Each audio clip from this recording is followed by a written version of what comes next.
que j'ai toujours trouvé magique, et c'est peut-être la raison pour laquelle Harcourt est le dernier grand studio, et le plus grand de tous, c'est que les photographes, qui ont été évidemment extrêmement différents suivant les années, ont toujours respecté cette magie du noir et blanc. Et chaque photo de Harcourt raconte non pas l'histoire de la star qui est devant l'appareil, mais l'histoire de toute sa vie.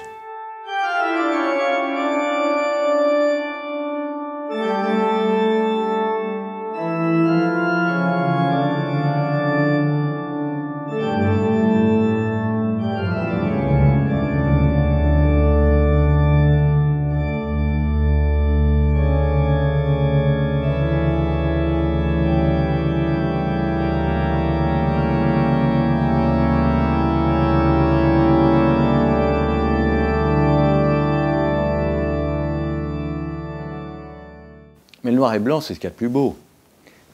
Même si c'est un peu un crime de lèse-majesté que de dire cela, c'est mon avis, et je le partage. Je veux dire par là que, pour moi, le noir et blanc, en photo et en cinéma, c'est plus beau que la couleur. Dans les années 30, vraiment, il fallait absolument atteindre la célébrité d'une star en ayant une photo chez Harcourt. Mais je me souviens que c'était quand même une cérémonie d'aller se faire photographier chez Harcourt. Il fallait vraiment être en forme, et toute la préparation était quand même assez longue et intéressante.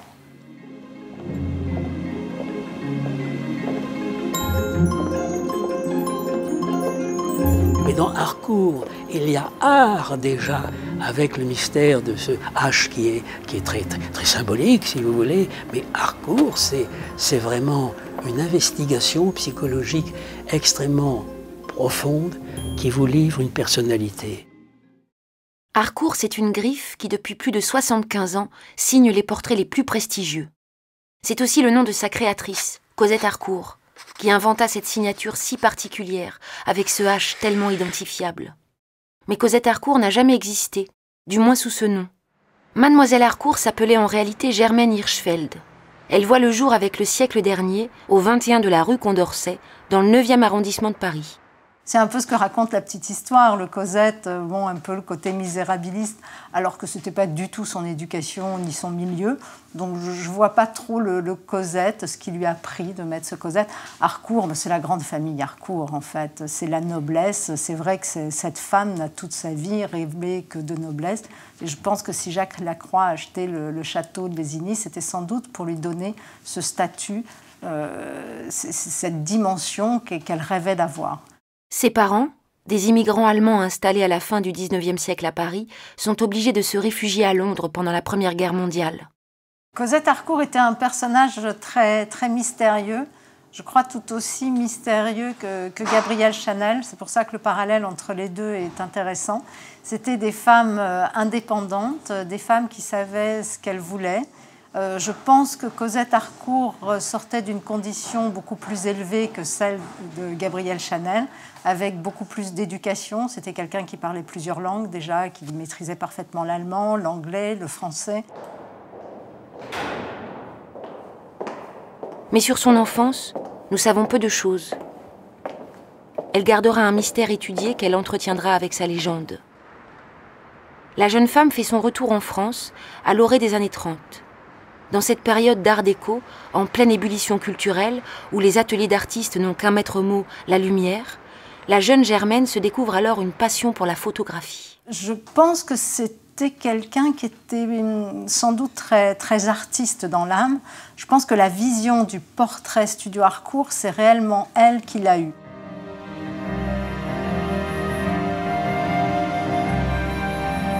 Au 47 rue du Mont-d'Urville, à 2 pas de l'avenue d'Iéna, elle étudie son métier au mythique studio Manuel Frère, spécialisé dans le portrait.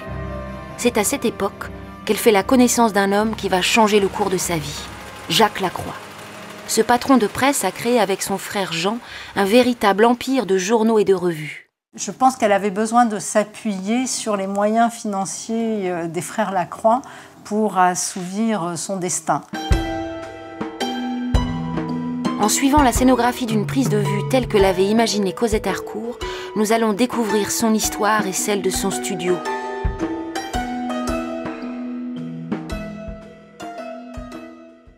Comment peut-on comprendre qu'il ait imaginé, avec Cosette Harcourt, et un peu Jean Lacroix, de créer le studio Harcourt avec la qualité, l'intelligence, l'extraordinaire compréhension, si vous voulez, des désirs des gens pour la photographie. Et la photographie, c'est pas seulement la photographie, c'est la personnalité de la femme ou de l'homme qui va se faire photographier.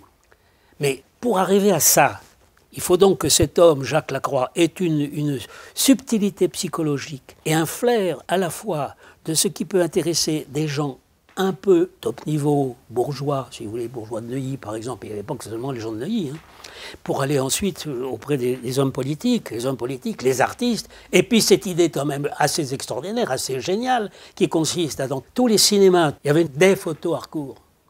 Je connais assez bien l'histoire du studio Harcourt parce que je me suis toujours intéressé à la photographie et notamment aux photos Harcourt.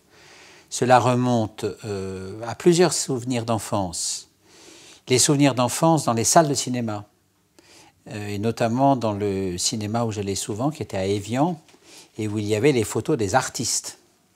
Alors les photos des artistes que l'on voyait à ce moment-là, c'était au milieu des années 50, lorsque j'étais enfant, c'était Martine Carole, Gérard Philippe, Dany Robin, Georges Marchal.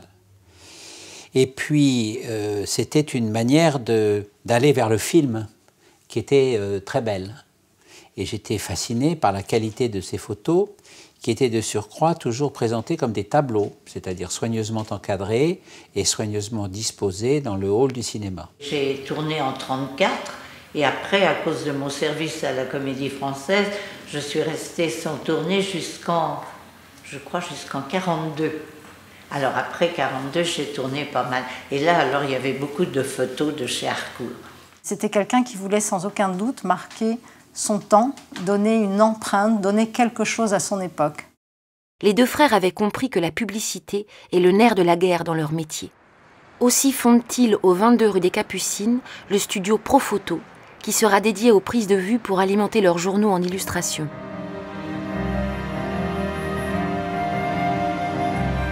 Jacques Lacroix permet à la jeune femme qu'il fréquente de créer au cœur du groupe un petit studio afin de réaliser des portraits artistiques. Elle savait tout, elle était au courant de tout. Elle avait sur tous les photographes, sur tous les clients, elle avait un bottin dans sa tête, le bottin des personnalités. Elle gérait ça avec un tact, avec une finesse. Quand ils arrivaient, ils demandaient de Mademoiselle Harcourt tout de suite, et on sentait qu'il la reconnaissait comme étant vraiment la personnalité qui était représentative du talent, de l'élégance et de la gloire, en fait, d'Harcourt. Il y a, à travers la photo Harcourt, une nostalgie d'un cinéma de l'ancien temps, d'une photographie de l'ancien temps, directement d'ailleurs, directement dans la ligne d'un certain cinéma expressionniste en noir et blanc des années 30, et notamment allemand, puisque Cosette Harcourt, qui a été la figure tutélaire d'Harcourt, était d'origine allemande. Bon. Est-ce que tout ça a eu des influences sur la France? Oui, à coup sûr, notamment à l'époque du muet. Il y a eu une forme d'expressionnisme à la française, si on peut dire. Mais ça n'a jamais véritablement contaminé, au bon sens du terme, ou en tout cas influencé la création dans ce pays. Nous sommes des impressionnistes.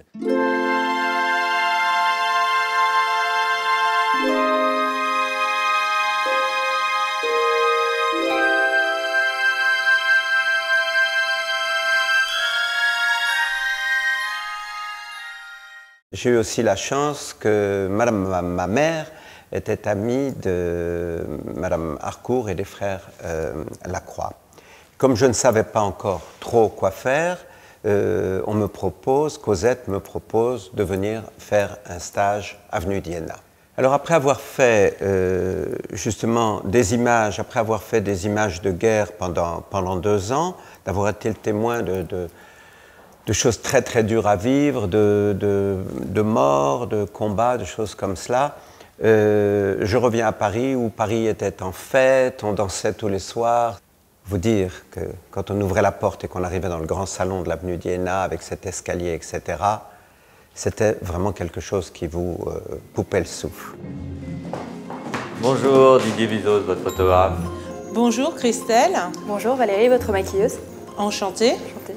Vous nous avez amené des robes magnifiques. On va les regarder, on va parler maquillage et on va mettre en adéquation le maquillage et le stylisme.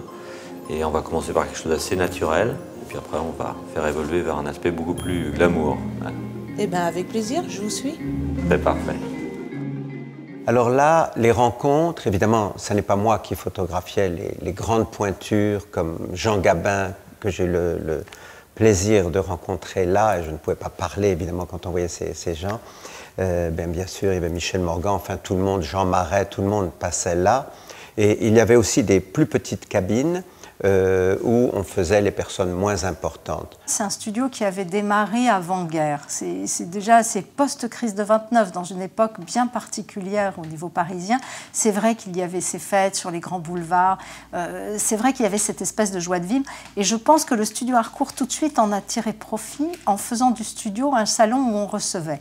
Et ça, sans aucun doute, en s'appuyant des revues des Frères Lacroix, qui n'étaient pas des revues littéraires, mais il y avait quand même des journaux de débat et ça a continué après-guerre. Beaucoup de personnages, de Cocteau, etc., venaient rendre aux rédacteurs leur prose et passaient par le studio Harcourt. Donc ça a toujours été un studio, mais qui n'a pas fait que de la photographie. C'était un studio où on venait disserter, on venait prendre son café. C'était un salon parisien.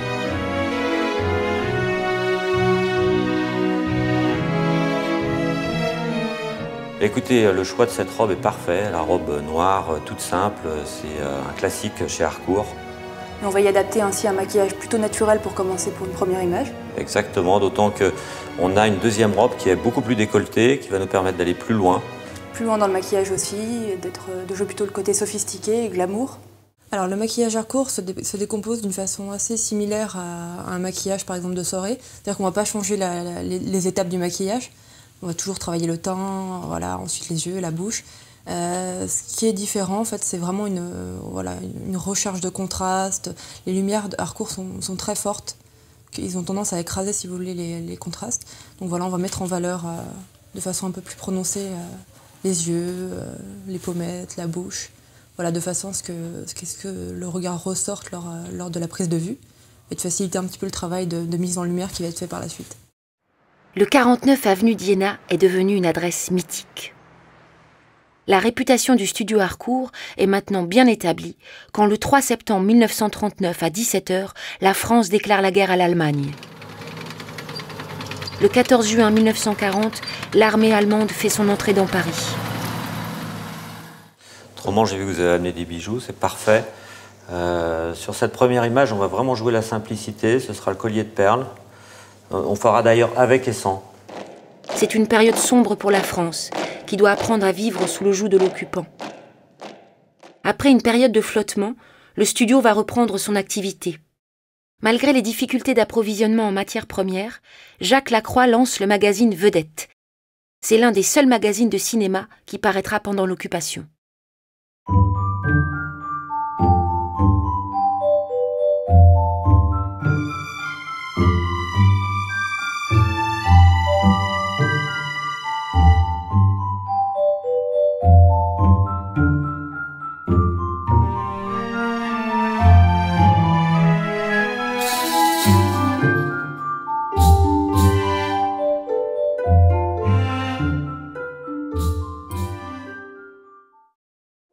L'autre grand média de l'époque est la radio.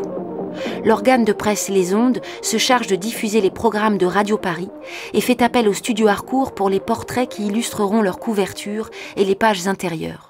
Avoir une photo Harcourt, ça a toujours été un rêve, parce que j'ai appris par la suite qu'il faisait des photos pour des particuliers, mais je pensais que c'était uniquement des artistes. Et dans ma tête, je me suis toujours dit, si un jour j'ai une photo Harcourt, c'est que je suis devenu artiste. Le ouzou, vous voyez, une sorte de ouzou. Je me suis même pas rendu compte qu'il me prenait en photo tellement tout est doux, tout est les lumières, la façon dont le photographe vous traite. Enfin bon, j'ai pas eu l'impression de de faire une séance photo à proprement dit. Et quand j'ai vu la photo, je me suis pas reconnu, quoi, parce que moi, on m'a toujours fait poser avec le sourire, ouais, t'es là pour faire rire et tout, alors que là, c'est une photo plus dure. La clientèle bourgeoise continue d'affluer avenue d'Iéna, ainsi que les soldats allemands qui veulent conserver un souvenir de leur passage à Paris. Cosette Harcourt, qui est née Germaine Hirschfeld, va tout de même continuer de superviser les activités de son studio. Afin de la protéger, Jacques Lacroix l'épousera. Vous savez, connaissez l'histoire, pour éventuellement qu'elle ne soit pas gênée par les nazis, il l'a épousée, sous promesse qu'à la Libération, il se séparerait de nouveau. Mais cela ne suffira pas, et la jeune femme doit quitter la France en 1942 pour gagner l'Angleterre. Vous êtes prête? Je vous en prie, venez. Tout d'abord, je présente Alessandro, qui va nous assister à la lumière. Bonjour. Et puis moi, vous allez me suivre. Tenez, installez-vous tranquillement sur ce cube. Voilà, c'est parfait. Très très bien. Aidez-vous des petits plots pour bien asseoir vos pieds, tranquillement.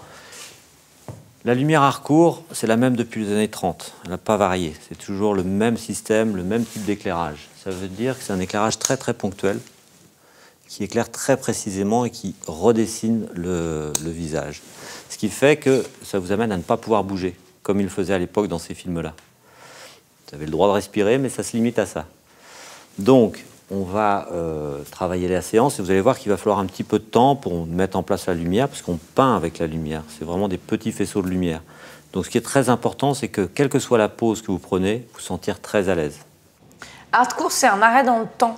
Ce qui est assez déstabilisant pour une actrice instinctive. Et quand j'ai fait la séance ici, j'étais surprise par ça. C'est-à-dire que comparé à toutes les autres séances photos, tous les actes promotionnels que je peux faire, on part toujours de soi en fait. Et puis on est en mouvement et le photographe attrape des choses.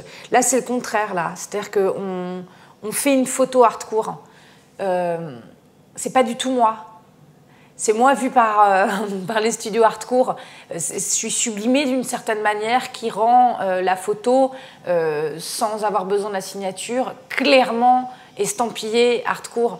Et du coup, les séances photos, pour moi, étaient très déstabilisantes parce que je suis une espèce d'électron libre et que d'un seul coup, il fallait s'arrêter, se poser, tourner la tête, etc., etc. Et puis finalement, on comprend que voilà, c'est pas une photo de nous, c'est une photo de nous vue par, et que c'est la règle de jeu obligatoire quand on vient poser dans ce studio, et que c'est ça qui après fait, enfin voilà, cette photo, elle se balade quand même pas mal. Je sais que les gens l'adorent, mais oui, parce qu'elle a une classe folle, quoi. Mais c'est plus à propos de l'empreinte que du modèle, quoi. Non, mais voilà, objectivement, poser pour Harcourt, c'est ça. Donc c'est très différent, je trouve, et un peu déstabilisant. Il y a trois choses qui me frappaient quand j'étais jeune, parce que j'ai été à la fois, évidemment, jeune comédien, je rêvais de grands rôles sublimes et tout, et en même temps, je rêvais de photos d'Harcourt. Parce que je me disais à chaque fois comment on photographierait, et c'était Harcourt, comment Harcourt photographierait ce personnage. Donc là, on va travailler les lumières qui vous entourent et vous ne voyez pas. Donc je vais dire c'est bien, c'est pas vous qui êtes en jeu, c'est Alessandro. D'accord ? Donc, Alessandro, tu retires vers la girafe vers toi et tu l'amènes vers moi maintenant. Tranquille, stop, on est à la limite. Impeccable. Est-ce que je dois affronter le personnage de face ou au contraire un peu de... Et c'est pareil. Comment affronter telle star? Est-ce que Michel Morgan doit être face? Est-ce que ce regard qui est sublime, le plus beau regard de tous les temps, est-ce qu'il doit nous regarder ou au contraire est-ce qu'il doit disparaître? Voilà, ça c'est la première grande qualité incomparable de Harcourt. On fait le contre gauche. Ça va? Ouais, ça va. Ok, très très bien. Tournez à peine le visage par là. Stop, revenez un tout petit peu vers moi. Très bien, c'est parfait. La deuxième qualité, c'est cette utilisation tout à fait surprenante du noir et blanc. C'est-à-dire que c'est pas un noir et blanc. C'est un noir qui n'est jamais gris, qui est plus que noir, qui va dans la profondeur. Et quand on prend chaque star de la collection Harcourt, on a un noir différent. C'est jamais le même noir. Ok, on va allumer la lumière de face. Vas-y. Donc, très très bien, c'est parfait. Quant au blanc, c'est ce qui n'apparaît pas sur la photo. C'est-à-dire qu'il y a toujours, même chez les acteurs qui étaient réputés pour être très macho, ou les filles qui étaient réputées pour être très sexy, très fortes et tout, il y a toujours quelque chose d'innocent, d'incroyablement même perverse dans l'innocence, qui traverse, qui est en relief. Je trouve que ce sont des photos qui, entre l'angle et cette qualité d'âme, d'innocence, d'enfance presque, redonnent à la puissance de ce studio une incomparable beauté. C'est beau. Voilà, très bien. Et venez vous appuyer. Voilà, ça c'est fait. C'est très très bien. Visage à peine tourné sur votre droite. Très bien, voilà. Et puis la troisième chose incomparable, et celle-là, elle est absolument incroyable, c'est que je trouve que les photos de Harcourt parlent. Ça veut dire que toutes les grandes photos de Harcourt, j'ai l'impression d'entendre la voix de l'acteur, la voix de la star. Je sais qu'il y a des gens, par exemple, qui sont des gens totalement anonymes, qui n'ont rien à voir avec ce métier, qui tout d'un coup offrent à leurs enfants, tiens, pour ton anniversaire, ou pour le mariage, ou pour... Allez, on va faire une photo chez Harcourt. Mais je crois que c'est pas qu'ils veulent jouer à la star, c'est que tout le monde, dans sa propre vie, est une star. Et la magie chez Harcourt, c'est d'avoir retrouvé non pas ce qui est l'essence même d'une star chez quelqu'un, mais au contraire, ce qui est sa personnalité propre, son humanité. Je connaissais l'histoire d'Harcourt parce que j'ai eu la chance, quand j'étais assistant opérateur, d'avoir travaillé avec Henri Alcan. Et en fait, Henri Alcan est à l'origine d'Harcourt, puisque c'était avant-guerre, et surtout à l'immédiate après-guerre, le grand spécialiste du noir et blanc en France. Et je pense que Harcourt s'est beaucoup inspiré d'Henri Alcan.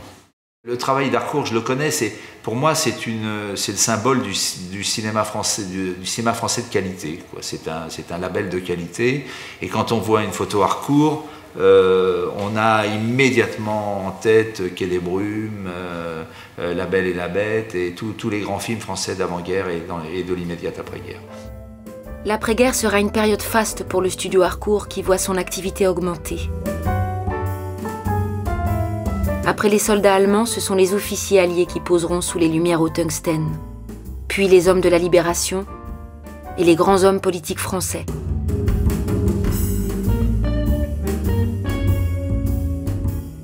Il est bien évident que Jacques avait, aux côtés de Cosette, une parfaite connaissance de la technique photographique, l'ombre, la lumière, les grilles, etc. Il le savait.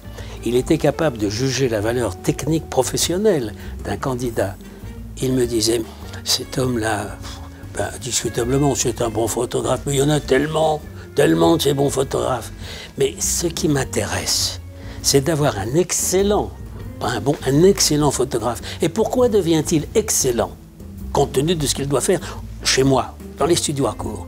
C'est tout simplement, il faut qu'il ait la finesse d'esprit, capable de cerner, de deviner le caractère de l'homme ou de la femme qu'il va photographier. Il exigeait que le photographe en question, outre sa parfaite connaissance de sa technique, ait une intuition qui lui permette de comprendre, de rassurer et de permettre au client de donner l'expression qui pouvait intéresser le photographe dans ce jeu d'ombre, de lumière. On nous a appris surtout, bien entendu, la lumière, qui reste toujours chez Harcourt, qui est ce grand secret, qui est un petit peu des éclairages, comme faisaient les grands chefs opérateurs, comme Matras, si vous vous souvenez, avec qui j'ai eu la chance de collaborer.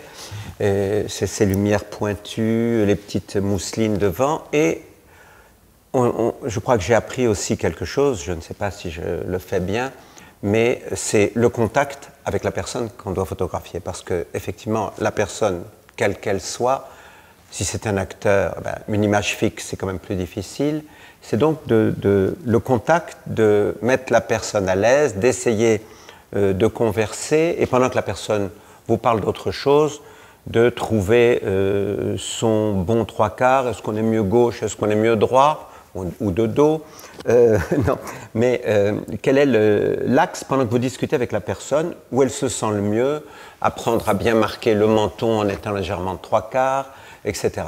Donc ça a été une excellente école. Pour faire l'équivalent en long métrage de ce qu'on fait en photo Harcourt, il nous faudrait, comme avant, c'est-à-dire il nous faudrait des films de 100 jours, de 6 mois pratiquement. C'est impossible, financièrement c'est impossible. On peut avoir des références, et déjà on travaille plus en noir et blanc, donc c'est compliqué, ça ressemble plus du tout à une photo Harcourt, et pour refaire les mêmes contrastes en couleur, c'est beaucoup plus compliqué, et ça donne jamais la même chose. Mais pour moi, Harcourt, c'est toujours la référence, le label de référence du cinéma français, du beau cinéma français. Comment je suis rentré dans le métier? Eh bien, en fait, j'ai fait des études artistiques, donc j'ai fait les arts déco, et puis j'ai fait l'école du Louvre, j'ai fait une fac de cinéma. Pendant mes études aux arts déco, j'ai découvert la photo, j'ai appris à en faire, et comme j'avais pas de caméra, j'utilisais en fait mon appareil comme si les photos que je faisais étaient des photogrammes d'un film imaginaire. Après, il y a eu mon travail de plasticien, c'est-à-dire des séries que j'ai commencé à faire pour les vendre et les exposer, les montrer en galerie, dans lesquelles le portrait avait pas mal d'importance. J'ai toujours accordé énormément d'importance au visage humain, ça me fascine, dans l'histoire de la peinture. Bon, ça a toujours été quand même un de mes tropismes.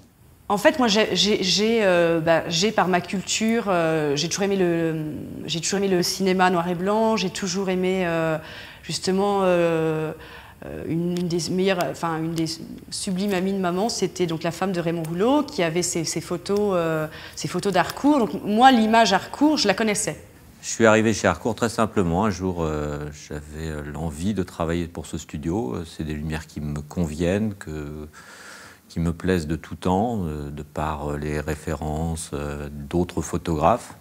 Et donc, un jour, j'ai présenté mon dossier, il a été accepté, et puis l'aventure a commencé. Les 30 Glorieuses vont l'être également pour le studio. Les stars continuent à franchir les portes du 49 avenue d'Iéna. En France, Jean Gabin est redevenu une star et d'autres viennent le rejoindre dans ce panthéon artistique. Mademoiselle Harcourt a repris en main son établissement. Elle le dirigera jusqu'à sa disparition en 1976. Des artistes, mais que ce soit des écrivains, que ce soit des comédiens, que ce soit des réalisateurs, tout le monde se croisait chez Harcourt. Donc à partir du moment où le lieu n'était plus là pour faire ce brassage d'idées venant d'horizons différents, le studio n'a plus eu le même succès, et ça ne tient pas du tout à la qualité photographique, ni à la photo, ni au fait que c'était un collectif de photographes et pas un photographe artiste. Ça n'a pas du tout tenu à ça, la raison du déclin, mais plutôt à des raisons de pensée. Les premiers portraits Harcourt que j'ai vus, j'en ai pas vraiment souvenir parce que probablement que j'en ai vu sans savoir ce que c'était. Mais je voyais bien qu'il y avait un travail de modelé sur la lumière qui était particulier. Mais c'est possible que j'en ai vu dans les livres qui étaient à la... Comment on appelait ça? La salle de lecture, la salle de permanence du lycée Poincaré à Nancy, qui étaient des livres sur le cinéma et qui étaient au dernier niveau de la bibliothèque parce que tout le monde s'en foutait. Il n'y a que moi qui les demandais et le type râlait parce qu'il était obligé d'aller chercher l'escabeau, de monter dessus pour me les prendre. Et quand il les prenait, je me souviens, il soufflait de la poussière qui était sur la tranche, et à l'intérieur, il y avait quelques photos de tournage, et probablement, je crois me souvenir, des photos Harcourt qui me faisaient rêver, parce qu'à l'époque, il n'y avait que ça pour découvrir le making-of du cinéma, on peut dire. Après sa mort, Jacques Lacroix cédera ses parts, et le studio connaîtra alors de nombreux rebondissements. Les rachats vont se succéder jusqu'à l'arrivée providentielle d'un homme qui va mettre tout son cœur dans ce studio. Je suis arrivé au studio Harcourt en 83. Et j'ai fait croire au directeur de l'époque que j'étais un génie en informatique. Pourquoi? Parce qu'il y avait un fichier de VIP à remplir pour la première fois sur les premiers ordinateurs. Alors, comme dans la vie, il faut bluffer un peu, je leur ai dit, attendez, je suis le spécialiste. Vous ne prenez pas de photographe, mais je suis informaticien.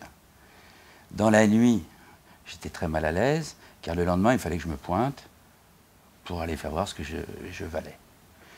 Et il y a eu une espèce de coup de bol, comme on dit. Et tout ça est très bien passé. J'ai commencé à rentrer les noms célèbres, tout en rêvant, bien évidemment, sur ces photos à 23 ans que je ne connaissais pas. Ok, relevez à peine le menton. Très très bien. Ok, pensez à la personne que vous aimez le plus au monde. Oui, regardez-moi. Oui, c'est bien, il y en a qui ont de la chance. Alors, du rayon informatique à la photographie, il n'y avait qu'un biais. C'était celui de travailler dans le laboratoire. Le laboratoire, qui est un lieu totalement poétique, parce qu'on peut mettre la musique qu'on veut, et on peut rêver et surtout apprendre à décrypter ce qui est marqué sur un négatif. Je m'explique. À l'époque, c'était des 4-5 inches, et c'était des Gabin, c'était des Marlène, c'était des Jeanne Moreau, c'était des Martine Carole.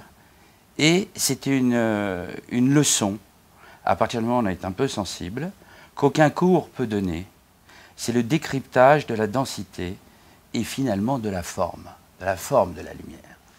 Et quand on a passé à peu près des nuits et des nuits dans un laboratoire, on commence.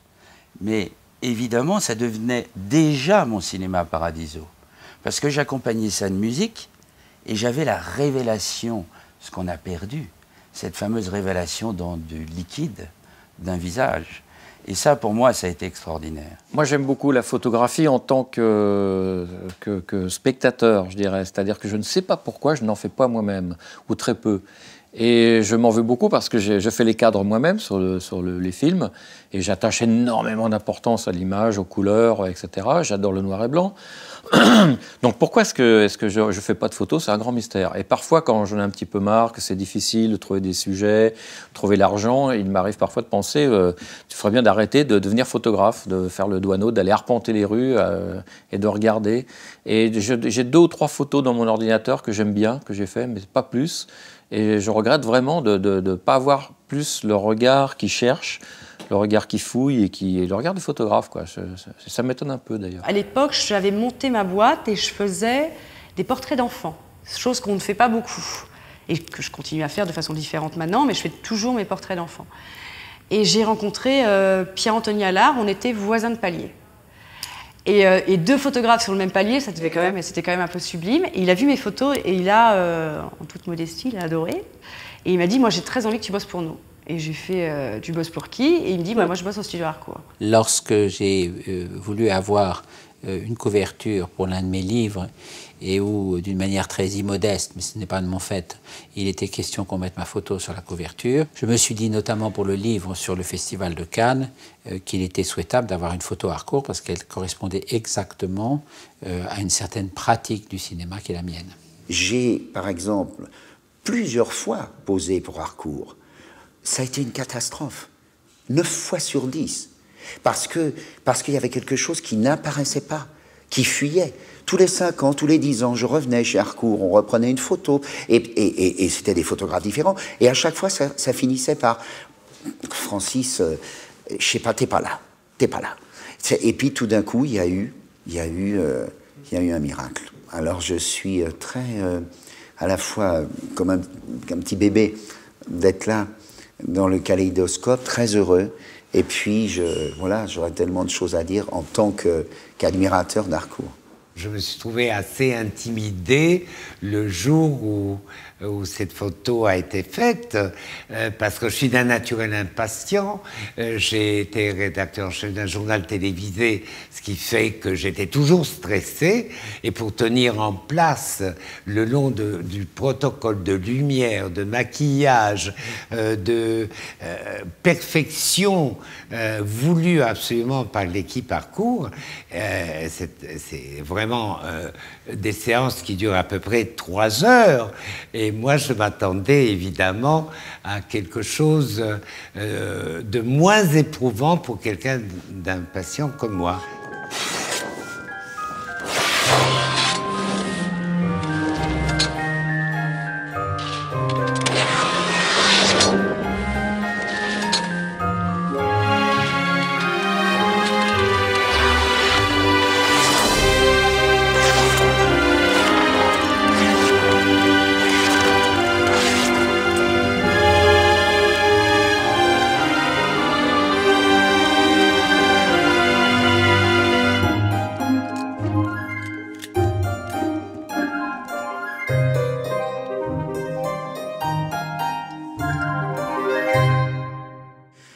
Au départ, je voulais que, à l'intérieur du théâtre de la Gaîté-Montparnasse, quand les gens entrent, ce soit Sacha Guitry qui les reçoive. Je ne jouais pas à être Sacha Guitry, mais par contre, je jouais à ce que lui soit à ma place. C'est-à-dire que tout d'un coup, on m'oublie et qu'au bout de 10 minutes ou un quart d'heure où je raconte sa vie, on ait l'impression que ce soit lui-même qui soit là. En tout cas, que sa vérité soit sur le plateau. Donc j'avais besoin d'avoir en choc une jeune fille dans la salle qui tout d'un coup disait « Ah, ça suffit, on en a marre, Huster, machin, Tartampion, tout ça, arrêtez vos conneries, Guitry, c'est pas du tout ça. » Et que ce spectacle parte exactement à l'image de Sacha. C'est que je voulais donc une jeune fille, et il fallait qu'elle ait les 3 qualités qu'adorait Guitry, c'est-à-dire la beauté, le sexe qui est extrêmement percutant chez Sacha Guitry, et puis alors l'insolence, la folie. Et quand je me suis dit, alors il faut recevoir le public chez Guitry, donc chez Harcourt, j'ai dit, il faut absolument que Lisa Masquer puisse, comme ça, comme un miracle, être photographiée chez Harcourt. Je m'imaginais pas du tout à ressembler à ça, quoi, en fait, parce que c'est très sculpté, très... c'est comme une sculpture, en fait. J'avais vu les autres photos d'actrices, qui était sublime, quoi, mais quand c'est soi-même, ça fait bizarre, quoi. Dans les personnalités, il y a une personnalité qui m'a marqué, c'était le portrait que j'ai fait un jour de Spike Lee. C'est un portrait qui n'était pas prévu, ça s'est fait au dernier moment, il a fallu faire très vite, et c'était une sorte de compétition entre lui et moi. Et l'un essayant de bousculer un peu l'autre, mais tout ça dans une très bonne ambiance, et ça fait un portrait où plus il allait, plus il faisait un grand sourire, ce qui n'est pas foncièrement son habitude, et c'était très très beau. C'est un très très beau souvenir. Alors je me suis dit, voilà, on serait peut-être dans les 1000. Et j'ai eu la chance d'être ici, exactement à 2 mètres du studio. J'entendais crépiter les photos. Lisa, le photographe et tout le monde était là, j'osais pas rentrer. Et à la fin, alors que c'était pas du tout prévu, puisque je ne voulais qu'une photo de Sacha et de Lisa Masquer, tout d'un coup, ça s'est entrouvert et notre attaché de presse a dit bah, Francis, viens 2 minutes, c'est juste en souvenir comme ça, on fait juste à toute vitesse une photo avec Lisa, avec Elio et avec toi. Je vous donne ma parole, on est rentré, ça a duré exactement, mais peut-être 45 secondes, ni coiffure, ni maquillage, ni rien du tout, tel qu'on était habillés et tout, hop, on rentrait à l'intérieur, on s'est mis juste derrière Lisa, et puis Elio s'est assis 2 secondes, tchouk, tchouk, tchouk, tchouk, mais vraiment tchouk, tchouk, tchouk, tchouk. Pareil pour moi, si tchouk, tchouk, tchouk, tchouk. En plus, je savais que ça marcherait pas, qu'une photo d'Harcourt de moi, ça marcherait pas. Boum, c'est la seule fois que ça a marché. Poum, poum, au revoir, salut. C'est incroyable. Je me suis dit, c'est comme si Sacha avait été là dans les pièces à côté en disant ah, faites-les-moi rentrer, prenez-moi ça 2 secondes. Voilà. Bon, c'est un souvenir magique. Ah voilà, la séance est terminée. Merci beaucoup, ça a été un vrai plaisir. Vous avez vraiment joué le jeu. Merci à vous. Écoutez, là, vous n'allez pas voir les images, comme vous le savez. Et on va faire une sélection, on va les tirer et on va vous les présenter d'ici une semaine. C'est un petit peu en réaction à notre époque où tout est dans l'immédiateté, où on satisfait, on assouvit nos envies immédiatement. Et la photo Harcourt, c'est quelque chose qui se mérite, qui se désire, qui se convoite. Donc c'est de là que la photo tire son aspect précieux et unique. À la fin des années 80, le studio est au bord du dépôt de bilan. Le fond photographique est sur le point de disparaître. Jack Lang, à l'époque ministre de la Culture, décide d'en faire l'acquisition au nom de l'État. Pourquoi sauver le fonds Harcourt? D'abord, c'est un fonds unique, unique par son ampleur, unique par son esthétique, unique par l'histoire que ce fonds exprime, l'histoire de personnages de l'art, personnages de la société, personnages de la politique, et à travers ces personnages, notre histoire. Alors ici, nous sommes au Fort de Saint-Cyr, à la médiathèque de l'architecture et du patrimoine, à Montigny-le-Bretonneux, dans les Yvelines. Simplement, si vous voulez, cette idée s'inscrivait dans une politique du patrimoine photographique qui m'avait été inspirée, je dois le dire, par une découverte stupéfiante. J'étais à peine arrivé au ministère de la Culture, au Palais Royal, rue de Valois, visitant les lieux, que je découvre dans des caisses toute une partie du fonds Nadar et quelques autres fonds historiques, dormant là, sous la poussière, sans qu'on s'en préoccupe. Le fonds du studio Harcourt conservé ici est évalué à entre 5 et 10 millions de négatifs. Il faut savoir que ces négatifs sont généralement accompagnés de tirages par contact ou de tirages de lecture, ce qui fait un ensemble de documents pouvant largement dépasser les 10 millions ou 15 millions de documents. Bonjour. Bonjour. Comment allez-vous? Très bien, merci. Prête à voir vos images? Tout à fait. Je vous en prie, entrez. Petit à petit, on a conçu un projet d'ensemble. J'ai imaginé que, un peu comme on l'avait fait pour les archives du cinéma, on crée en quelque sorte les archives de la photographie à Fort-Saint-Cyr, et avec des équipes spécialisées, avec des crédits, nous avons décidé, j'ai décidé, de faire la collecte du patrimoine photographique, son inventaire, et de transférer là ce qui appartenait déjà à l'État pour en analyser, recenser, restaurer, préserver, et en même temps mettre ce patrimoine à la disposition des chercheurs, des créateurs, et de tous ceux qui mettent en valeur ces fonds photographiques. Je pense qu'il faut passer à un usage beaucoup plus moderne du fonds Harcourt. Je pense qu'il est nécessaire de le numériser rapidement désormais, numériser à la fois les index pour savoir exactement qui a posé pour Harcourt et numériser les photos elles-mêmes. J'arrive en 92 et là on me dit mais Harcourt est à vendre. Tadam!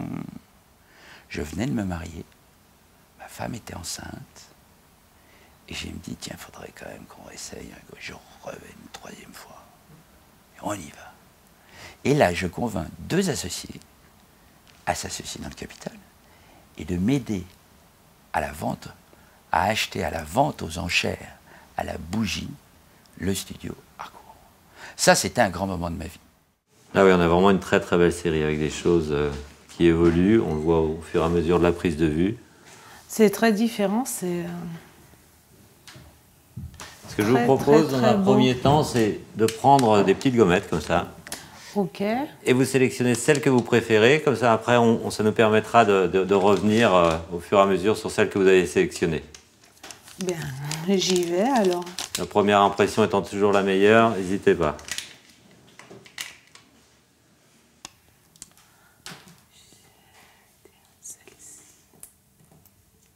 En 2002, nous plions bagages de la rue des Acacias, car mes associés et moi-même vendons la marque Harcourt à Madame de Montcalm. N'hésitez pas éventuellement à regarder après. Ce que vous pouvez faire, c'est regarder les regards. Les regards avec la loupe, c'est vraiment intéressant de regarder dans les yeux ce qui s'y passe. En règle générale, le photographe essaye de choper un moment volé. Essaye de... Voilà, il nous dit fais le con, amuse-toi, prends telle pose, mais sans être plus directif que ça. La photo Harcourt, les photos Harcourt que j'ai faites, parce que j'en ai fait plusieurs, et je crois que je l'avais fait avec 2 voire 3 photographes différents, et 2 c'est sûr, étaient extrêmement mises en scène. La pose était peut-être pas au millimètre près, mais en tout cas au centimètre près, vraiment au centimètre près. Le réglage des différents spots qu'ils ont utilisés était au moins aussi importante que la pose qu'ils m'ont demandé de prendre. Toutes les 3 expriment une grande douceur, ceci étant. On a une seule qui est en regard caméra, et les 2 autres partent au loin. C'est assez intéressant. Harcourt, c'est une image de vous-même, mais c'est quand même une image sublimée de vous-même. Donc c'est sûr que c'est une image où on va, sans vouloir complètement les effacer, mais au moins les masquer, amoindrir les défauts. C'est-à-dire que l'image Harcourt, elle va être toujours comprise entre un noir réel et un blanc réel. On fera toujours en sorte que entre ces deux extrêmes, l'image puisse être enrichie d'un maximum de gris, d'un maximum de nuances et de contrastes, mais toujours dans la gamme acceptable de blanc et de noir maximum. J'ai ressenti une émotion assez forte, hein, c'est troublant, puis je me suis vu comme jamais je m'étais vu, grâce à Costial, photographe, qui m'a amené sur des terrains inconnus, que je ne connaissais pas de moi-même. Des terrains sombres aussi parfois, parce que justement, ce qu'il voulait, c'était axer plus à contrario de ce que j'étais, de l'image que je véhiculais, donc que je véhicule d'ailleurs même, côté rigolo, comique, que j'aime beaucoup. Et puis d'un seul coup, il s'est dit, tiens, si on allait ailleurs, et puis je me suis dit, allez, laissons-nous guider. J'ai tout d'abord été client du studio Harcourt, puisque je me suis fait photographier moi-même avec mes 2 filles. Donc ça, c'était en 2006, je crois. L'opportunité s'est présentée en 2007, début d'année 2007, de reprendre. La propriétaire de l'époque souhaitait s'adjoindre quelqu'un qui puisse un peu redresser ou aider Harcourt dans une passe ou dans une gestion qu'on va dire un peu désordonnée. C'est en 2007 que M. Dagnan a repris Harcourt. Et là, nous avons fait quelques séries, on a travaillé 8 mois ensemble. Et puis après, je me suis dit, bon, vu qu'on ne développera pas le système couleur et que je suis dans une répétition, la politesse des rois, c'est tirer sa révérence. Donc vous avez ici un fichier sur lequel j'ai déjà commencé à travailler. Et on va regarder de manière assez soigneuse et méthodique, commencer à éliminer toutes les parties qui viennent finalement non pas empêcher l'image d'exister, mais plutôt qui sont inutiles dans cette image. Tout d'abord, j'ai essayé de m'imprégner de cette iconographie avec ce sentiment que nous sommes héritiers de plus de 100, 150 photographes qui nous ont précédés. Donc essayer de véritablement comprendre l'essence même de cette image, comment est-elle née, quelle est-elle. Donc c'est une iconographie évidemment des années 1930. Je crois que sa principale caractéristique, c'est le modelé. Donc ça, c'est quelque chose qui pour moi n'est pas, on ne peut pas y toucher. C'est sacré. Et c'est vrai que aussi bien le mécénat cardiaque que les toiles enchantées, ce sont des causes qui nous bouleversent. Et par conséquent, donner notre image, et ces photos sont mises aux enchères pour récolter des fonds pour ces causes, c'est une chose à laquelle on dit oui. Mais moi j'ai dit doublement oui quand j'ai su que ce serait la maison Harcourt, parce qu'on est sûr que en passant par la maison Harcourt, eh bien, il y aura cette grâce de la photographie qui fait qu'on est rassuré par cette esthétique tellement pensée, tellement réfléchie, tellement aboutie et tellement belle, indémodable. La première grande décision que nous avons eu à prendre, c'était le passage au numérique, qui était quelque chose d'extrêmement angoissant pour le studio Harcourt, pour les photographes qui étaient accrochés à leur appareil, encore plus que quiconque. Les professionnels, souvent, ont été les derniers à passer au numérique. On a retravaillé le fond pour supprimer des endroits où la lumière a pu éventuellement sortir des volets du projecteur.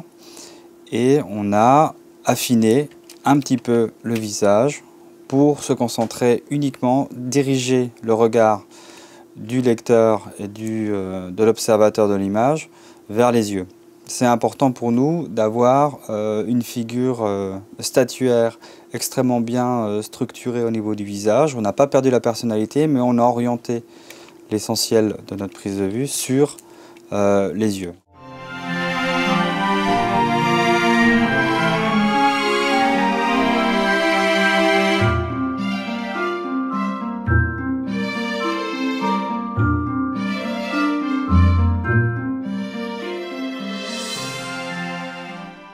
Pour le reste, nous essayons toujours de travailler dans cette idéalisation, mais c'est un travail de lumière.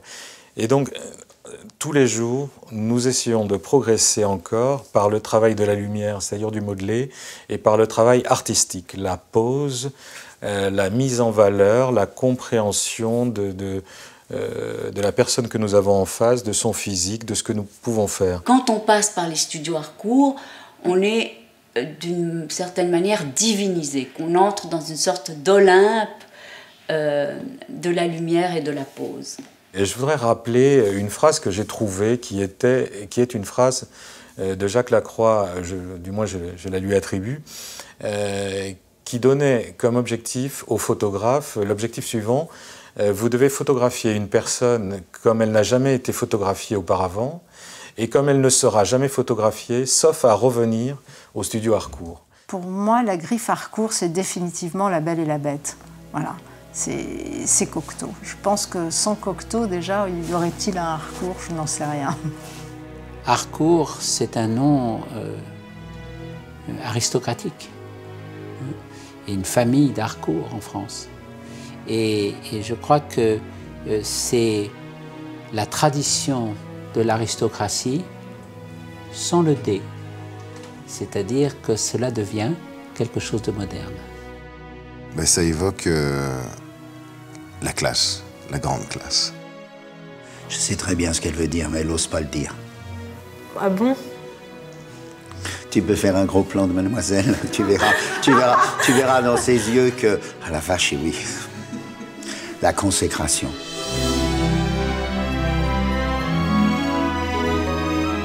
La consécration. C'est un honneur d'être photographié chez Harcourt.